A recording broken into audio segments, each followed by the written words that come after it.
Hello everyone, and welcome to another video. Today, I'm going to share my full build guide for my Spear Lord Knight.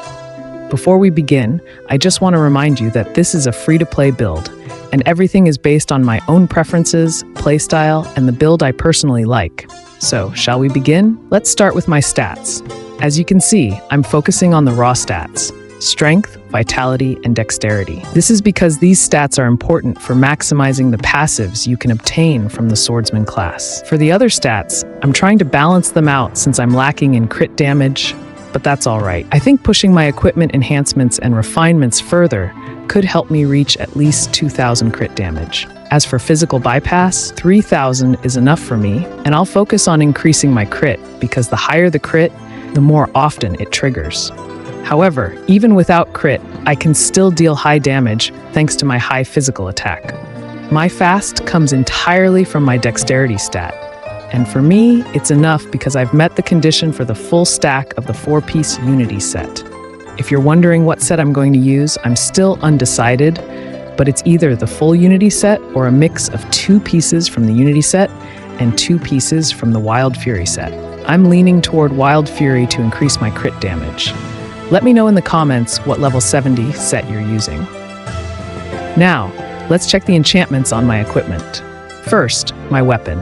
I haven't finished the enchantments on it yet, but I've managed to get all 3 lines of the Strength of Alberta enchantment to boost my Clashing Spiral skill.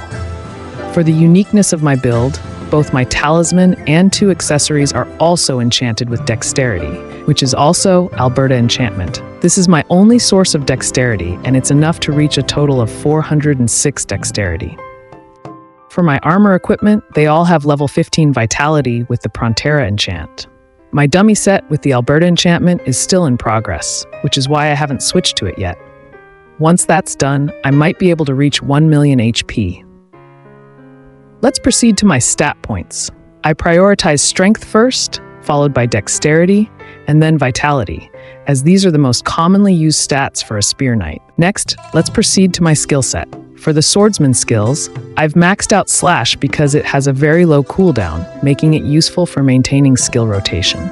I've also maxed the passive skills Fatal Blow for the chance to stun the target when hit by Slash and Quick Recovery. I've maxed Magnum Break for the increased skill damage and to add a fire element to my weapon. I optionally use this skill in auto skills, depending on the target's element. I've allocated only 5 points to Will of Combat because I typically perform 1 to 4 basic attack hits, which is why I don't prioritize it. For my Knight skill set, I've maxed the passives Spear Mastery and Cavalier Training. This is why I focused on building dexterity, as you gain additional attack for every point of dexterity in your stats. I've maxed Pierce and allocated only 5 points to Spear Stab because it can be challenging to use. Sometimes it misses the target during auto skills. However, I still use this skill. I've also maxed Throw Spear. I've allocated only 3 points to Riding Combat, just to unlock Cavalier Training. I've allocated the last 2 points to Bowling Bash as an alternative to Magnum Break. I use this skill when farming for 500 monster kills. For the Lord Knight skills, I've maxed Clashing Spiral because it deals the highest damage for a Spear Knight. I can reach 6-digit damage without the 30% passive boost from Iron Shatter Strength, which is why this is my favorite skill. I've also included Mounted Attack and Joint Beat as additional skills to fill all my skill slots. Additionally, I maxed Strength Training to provide extra attack for every point of vitality in my stats. If you manage to level up your job, make sure to max out these skills. For MVPs and dungeons, I sometimes use this set, but the difference from my PvE set is the skill selection. I use Immense Fury, which I can switch with Magnum Break or Bowling Bash depending on the situation. I use this setup during the Moonlight Dungeon and boss hunts when my party doesn't have a priest, as I can sustain the damage myself. However, this is optional. And lastly, for my PvP set, this is based on my playstyle, so feel free to adjust if you'd like.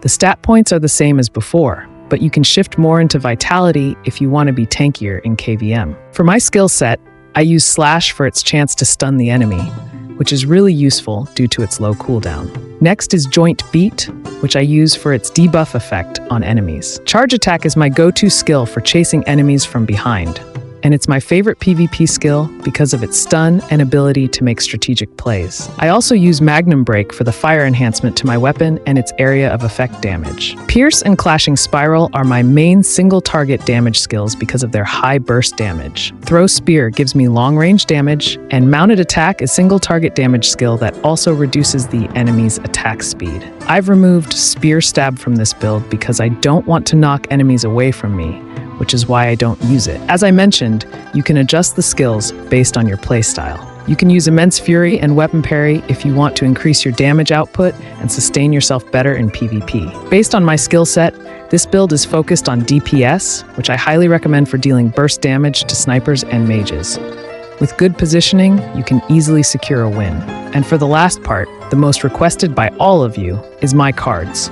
The cards I use are a combination and adjustment based on my build, so it really depends on the equipment and enchantments you're using. Let's start with my weapon. I use an Andre card for the attack boost. You can also use Mantis cards for strength, but for my build, my main source of strength comes from my weapon enchantment. For my armor, I use De Niro cards for an HP boost. You can also use MVP or dungeon cards, depending on the passive abilities you want, but these are optional. For my cloak, I use a Picky card for vitality and an HP boost, along with one GTB card, but this is optional too. For the boots, I use Savage cards for the vitality bonus. I really recommend using vitality or HP cards for your armor equipment. For my talisman, I use a Mastering card, which gives a final damage boost, and an Osiris card for extra damage to undead enemies.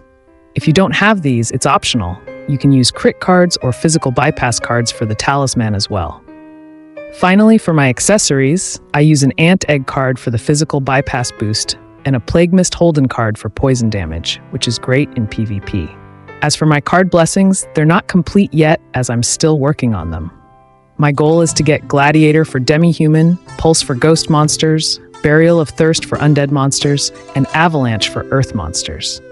I'm focusing on Demi-Human, Ghost, and Undead because most of the monsters in Payon, and likely the next city, Geffen, belong to these types.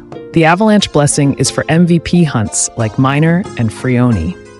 Ultimately, your card blessings depend on the MVPs and minis you want to hunt, as they give you more damage and a significant advantage. And that's it for my current progress at level 70. I'll update you soon once I've completed my level 70 set of equipment. If you enjoyed this video, please like and subscribe to my channel for more content like this. Thank you for watching.